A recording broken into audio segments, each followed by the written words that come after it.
Olá, meu nome é Vitor Peixoto e hoje eu quero falar com você sobre satisfação do cliente. E aí, entre a satisfação do cliente e o seu lucro, o que você deve priorizar? E a resposta é que isso vai depender muito daquilo que foi combinado entre você e o seu cliente. E por que eu estou dizendo isso? É muito comum eu conversar com revendedores de automação comercial e com pessoas que trabalham em empresas de software, em software houses, e muitas das vezes ver esses empresários, esses gerentes, esses vendedores priorizarem a satisfação e a gritaria do cliente em detrimento do seu lucro. Tá? E muitas das vezes você conversa com o pessoal e pergunta, mas por que você está fazendo isso? Isso não foi combinado no contrato. Isso não foi alinhado com o cliente, isso está longe da expectativa daquilo que foi fechado. E aí você escuta, ou do revendedor, ou da software house, do pessoal que trabalha na software house, o seguinte, mas o cliente está nervoso, o cliente está estressado, então sabe como é que é? Ao invés da gente deixar o cliente estressado, nervoso, vamos fazer até um pouco mais do que aquilo que foi combinado, e pelo menos assim o cliente fica feliz, não vai falar mal da gente, não vai reclamar, vai indicar a gente quando tiver outra oportunidade. E eu acho que você, como revendedor, como software house, você deve sim pensar nisso. Isso é importante, isso é relevante, mas você precisa tomar certos cuidados. Tá? O primeiro cuidado que você precisa tomar. Grande parte dos varejistas, e até de outros segmentos que de repente as revendas ou a software house atuam, estão acostumados a usar esse tipo de estratégia para conquistar, para conseguir mais do que aquilo que foi pactuado. Tá? Então, o cliente muitas vezes tem a consciência de que ele não tem direito àquele serviço, ele tem a consciência de que ele não deveria estar pedindo aquilo, mas ele pede e vê no que dá. E se colar, colou. E nessa, você que está lá prestando serviço, você que muitas das vezes já sacrificou um pouco da sua margem para conseguir atender aquele cliente, cai nessa história, deixa o cliente tomar conta do teu negócio e nessa de ficar criando exceções e exceções e exceções, o cliente acaba por levar a sua margem sem você perceber. E aí, quando você vai fazer uma apuração de resultado no final de um período, seja no final do mês, no final de um quarter, no final de semestre, até anualmente, você fala assim, poxa, mas eu trabalhei, fiz um monte de coisa, movimentei um monte de negócio, mas não tive lucro. Por que eu não tive lucro? Porque uma série de sucessões e sucessões e sucessões de vamos quebrar o galho do cliente fazem com que você lá na frente não veja resultado na tua operação. E aí, quem que ficou com esse resultado? O varejista, o dono da empresa, o dono da fábrica, o distribuidor. E nessa, você que critica muitas vezes a atuação de alguns revendedores de trabalhar com uma margem mais baixa do que deveria, acaba por fazer exatamente a mesma coisa. E você está deixando todo o lucro da tua operação na mão do seu cliente. Tá? Mas o que vai determinar esse tipo de coisa? Né? Qual que é a mola propulsora que faz esse tipo de coisa acontecer? E invariavelmente, em praticamente 100% dos casos que eu vi ao longo desses 20 anos, as revendas e as software houses que agem dessa forma, agem por dois motivos. Tá? O primeiro, falta de clareza daquilo que foi contratado pelo cliente. E o segundo, venda mal feita, que eventualmente o produto, serviço ou software que foi vendido era sabido muitas vezes pelo time de vendas e até pelo time de implantação que não ia atender a necessidade do cliente. Então vamos falar da primeira questão, que é quando você não deixa as coisas tão pactuadas, tão claras assim. Muitas das vezes os contratos de software ou os contratos de prestação de serviço não são claros. Ou o revendedor e a software house também não deixa claro para o cliente aquilo que está coberto ou não no contrato. Já cansei de ver revenda, principalmente revendedor de automação comercial, vendedor de revenda de automação comercial, vender para o cliente um contrato da seguinte forma: você está comprando aqui a impressora, você está comprando o leitor, você está comprando o monitor, está comprando o sistema. um PDVzinho, contrato de mensalidade, R$150 por mês, tá? E qualquer problema que você tiver, pode acionar a gente que a gente vem te atender. Ele só esquece de especificar que este qualquer problema não é qualquer problema envolvendo hardware, envolvendo serviço, é muitas vezes qualquer problema de dúvida e suporte técnico do sistema. E aí o cliente implanta o sistema, bota o sistema para rodar, bota o PDV para rodar, e aí do nada a impressora para. Sei lá, o cara não sabe trocar o papel, ou deu qualquer problema na impressora, ou o SAT dele está travado, e aí ele te liga, óbvio, ele vai te ligar e falar assim, então, eu estou com uma dúvida aqui, eu queria que você viesse até aqui me ajudar, me ensinar um pouco melhor o que fazer.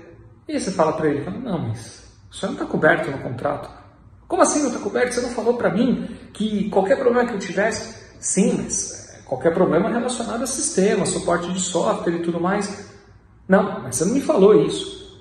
Sim, mas o contrato que você assinou prevê isso. Mas eu fiz da confiança, você veio aqui, me atendeu, falou tão bem, falou do meu negócio. Pô, agora como é que eu vou fazer? Caramba, eu não acredito, você me enganou, quero meu dinheiro de volta. Ou não paga uma mensalidade, ou não paga a parcela de algum equipamento que foi comprado. E aí o que o gestor, o gerente, ou o dono da revenda faz? Abre mão, fala, putz, o cliente está começando agora o relacionamento com a gente. Não vamos deixar ele chateado com isso daí não. Quer saber uma coisa? Vai lá, atende o cara, tá tudo bem. Só que aí você já ensinou o cliente que na próxima vez, se ele gritar, mesmo ele sabendo que não está coberto, porque agora ele já descobriu, mesmo ele sabendo que não está coberto, o que ele vai fazer na próxima vez? Ele vai gritar de novo. Ele vai tentar novamente usar do mesmo protocolo que ele usou dessa. E você, como gestor, como dono da revenda, ou até como vendedor, vai ter que ficar constantemente abrindo mão dessas coisas. E como é que você resolve esse problema? Indo até o cliente e repactuando as coisas. Mas a gente já vai falar sobre isso daqui a pouco, porque a gente fala do fechamento dos problemas no momento correto. Agora eu quero falar do segundo motivo, que eu sempre vi, levar as revendas e software house a jogarem o lucro no lixo para tentar atender um cliente que foi de repente vendido de uma forma não adequada. E esse motivo é a venda mal feita, como eu falei agora há pouco. O que é a venda mal feita? É quando o vendedor, na ânsia de bater uma meta, ou na ânsia de pegar uma comissão, ou na ânsia de fechar um negócio num valor que ele não está acostumado a fechar, faz uma venda sabendo que aquela venda tende a dar problema. Então ele vende dizendo para o cliente que um determinado recurso funciona de uma forma que não funciona, ou ele vende contando que o software vai ser adaptado para atender aquela questão, mas não fala nada, deixa para que o departamento de implantação, para que quem vai implantar o sistema, descubra isso. E aí, quando a empresa como um todo descobre o que está acontecendo, já foi. O contrato já está assinado. Isso não foi pactuado. E aí, qual que é o problema disso? Normalmente, o cliente é pego de surpresa junto com a equipe. Normalmente, não foi pactuado prazo para entrega. Às vezes é um recurso, às vezes a software house até topa fazer. A empresa descobre isso e fala assim, ok, tudo bem, eu vou fazer, porque na verdade vai ser bom para atender uma série de outros clientes que a gente tem. Mas e o fator prazo? Às vezes a loja precisa inaugurar depois de 15 dias, e o cliente está lá cadastrando produto, ficou louco, e imagina que na hora que virar o PDV, aquele recurso já vai estar lá, mas você muitas vezes não tem tempo para fazer isso no prazo necessário. E aí, o que a gente faz? O cliente está lá insatisfeito, o cliente está lá bravo, o cliente está lá desapontado, ou muitas das vezes com a expectativa lá em cima, porque ele ainda não descobriu esse problema, e você daqui a pouco vai ter que dar uma má notícia. O que vai acontecer? O cliente vai berrar, vai espernear, vai falar um monte de coisa, e você vai acabar atendendo ele não só com esse recurso que foi pactuado, você vai acabar fazendo alguma outra coisa, porque a partir daquele momento o cliente acendeu uma luz amarela na cabeça dele. E essa luz amarela diz o seguinte, putz, aquela empresa não é confiável, porque falaram para mim que tinha uma coisa que na verdade não tem. Mas e aí? Como é que a gente lida com isso?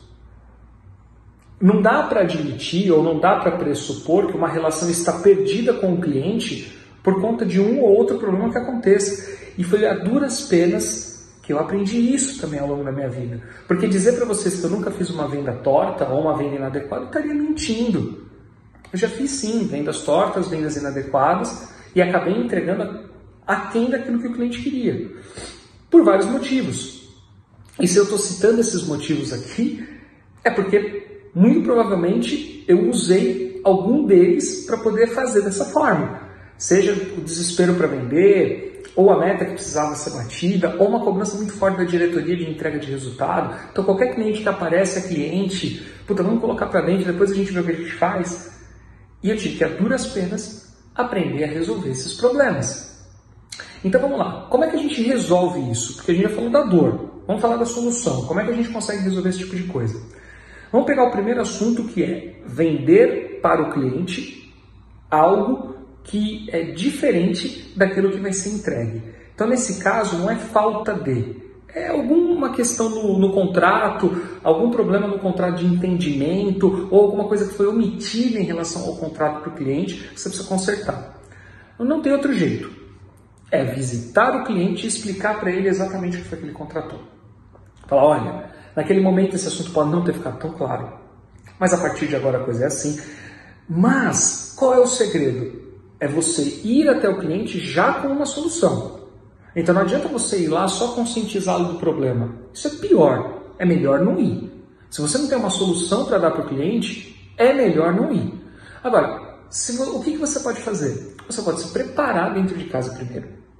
Entender de que forma você vai levar essa notícia para o cliente e oferecer soluções, possibilidades.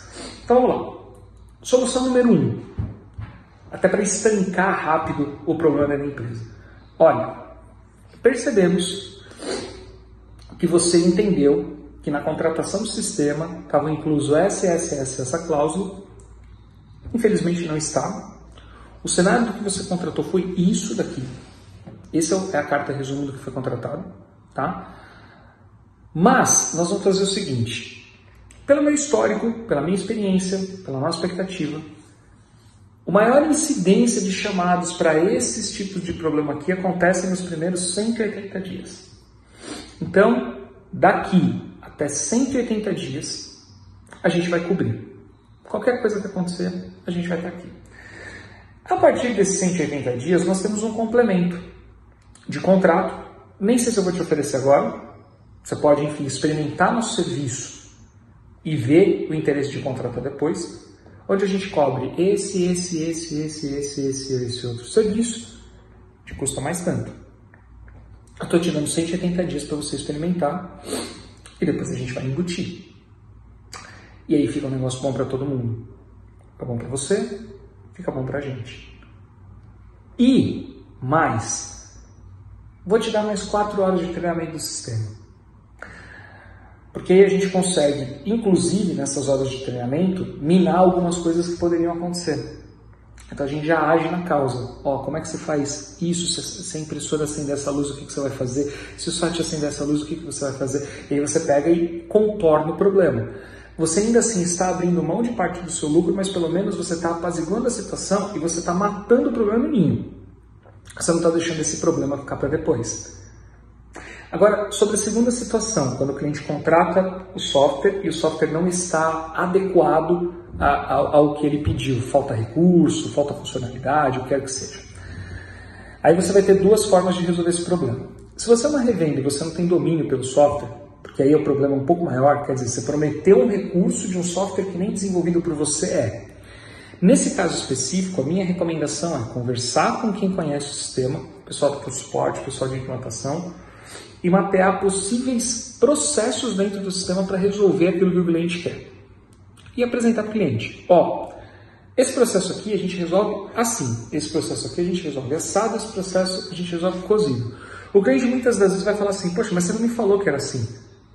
Não, sim, não falei, mas todos os nossos clientes resolvem dessa forma, tem que ser íntegro, tem que falar a verdade. Todos os nossos clientes resolvem dessa forma. Eu vou te prometer, vou te provar que assim vai funcionar bem, e aí você, na área de implantação, corrige isso. Tenta consertar com um processo que seja muito mais adequado, muito mais eficiente e que seja aderente para aquilo que o cliente quer. Bom, imaginando que você não é a empresa de software, imaginando que você é então a empresa de software, a gente falou agora da Revenda, vamos falar da software house em si. Quantifica quanto custa atender a necessidade do cliente e deixa essa informação guardada. Tenta também resolver com o processo. Olha, a gente consegue resolver assim, implantar dessa forma, usar esse recurso, usar esse benefício e tal. Se o cliente não topar, você não vai ter outra alternativa. Você vai ter que quantificar e fazer. Mas nessa de quantificar e fazer, eu já recomendo que a área de implantação mapeie todas as necessidades do cliente, você fecha o escopo das alterações que vão ser feitas e apresenta isso para o cliente para ele assinar. Fala, ó, cliente, é o seguinte, a gente acabou identificando que isso não está aderente, o comercial errou, fez a venda não qualificada, nós vamos te entregar essa customização. Está aqui, ó. São esses 4 itens, vai me consumir X horas e parou aqui. Qualquer coisa além disso, está fugindo daquilo também que a gente entrega, está fugindo daquilo que foi apresentado, e aí nós vamos ter que cobrar. Ou colocar numa fila de melhoria. Então, independente da notícia que você precisa dar para o cliente, você precisa delimitar até onde vai aquilo. Ó, estou te ajudando, mas o limite é aqui. Porque caso contrário, o cliente vai abusar da situação para o resto da vida. E colocar limite significa documentar, muitas das vezes aditivar contrato, fazer o cliente assinar ciência. O cliente precisa estar ciente até onde vai a sua responsabilidade. Porque senão você vai ser refém dessa situação ad eterno, para o resto da sua vida. Tá? E, para fechar, quem deve dar essa notícia para o cliente? Né? É o vendedor? É o gerente? É o pessoal de implantação? É o pessoal de suporte? E aí a coisa fica um pouco polêmica, porque se a gente for decidir só com o fígado, a primeira impressão que você vai ter é falar assim, cara, o vendedor causou o problema, ele que vai lá e se explica para o cliente, ele que se dane, se vire e ele que vai lá resolver a situação. Normalmente é isso que boa parte dos empresários, boa parte dos gestores pensam. Resolve com o fígado. Eu não penso dessa forma. É a mesma coisa que você punir uma criança no momento em que ela tem 100 notas 10, de 9 a 10, e um dia ela tira um 5, você vai lá e arregaça a criança. Briga, deixa ela chateada, joga ela para baixo.